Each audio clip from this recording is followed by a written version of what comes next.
ಆದರೂ ಏನೂ ನಡೆದೇ ಇಲ್ಲ ಅನ್ನುವಂಥ ವಾತಾವರಣ ಬಂದಿಲ್ಲುವಂಥದ್ದು.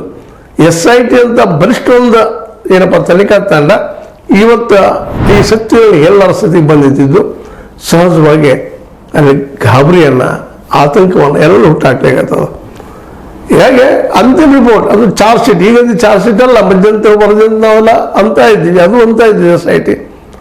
ಈ ಚಾರ್ಜ್ ಶೀಟ್ ಅಂತದ, ಚಾರ್ಜ್ ಶೀಟ್ ಅಲ್ಲ ಅಂತ ಹೇಳ್ತದೆ, ಮಧ್ಯಂತರ ವರದಿ ಅಂತ ಹೇಳ್ತದೆ SIT. ಆದ್ರೆ ಇದಕ್ಕೆಲ್ಲ ಒಂದು ಅಂತಿಮ ಒಂದು ರೂಪ ಕೊಡುವಂಥ ನಿರ್ಣಯಕ್ಕೆ ಅದು ಬಂದಿದ್ದು ನೋಡಿದರೆ ನಿಶ್ಚಿತವಾಗಿಯೂ ಇದನ್ನು ಮುಚ್ಚಾಕುವಂಥ ಕೆಲಸ ಇಲ್ಲಿ ನಡೀತಾ ಇದೆಯಾ ಅನ್ನುವಂಥದ್ದು ಎಲ್ಲರಿಗೂ ಮನವರಿಕೆ ಆಗ್ತಾ ಇದೆ, ಮೇಲ್ಪದರಿಗೆ ಅನಿಸ್ತಾ ಇದೆ. ಆದ್ರೆ ಒಂದು ಭರವಸೆ ಏನಪ್ಪ ಅಂದ್ರೆ ಇವತ್ತು ಬೇಕಾದವ್ರು ಬೇಕಂದೇಳಿ ಆಡಳಿತಾರೂಢ ಪಕ್ಷದ ಕೆಲವು ಜನ ಇರ್ಬೋದು, SIT ಕೆಲವು ಅಧಿಕಾರಿಗಳಿರ್ಬೋದು, ಅದು ಹಲವು ಅಧಿಕಾರಿಗಳಿರ್ಬೋದು. ಅದೇ ಕಾಲಕ್ಕೆ ಈ ಒಂದು ಒತ್ತಡ ನಮ್ಮ ಯಜಮಾನರು ಹೇಳಿ ಹೆಗ್ಗಡೆ ಅವ್ರದ್ದು ಇರ್ಬೋದು, ವಿರೋಧ ಪಕ್ಷದವ್ರು ಎಲ್ಲ ಇದ್ರು, ಇದ್ರ ಮೀರಿ ಸತ್ಯ ಎದ್ದು ಬಂದಿತ್ತ ಅನ್ನುವಂಥದ್ದು.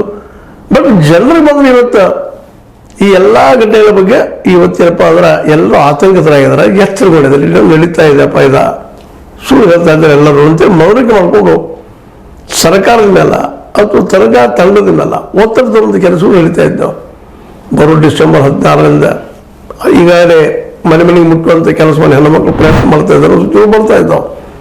ಅಂದ್ರೆ ಈ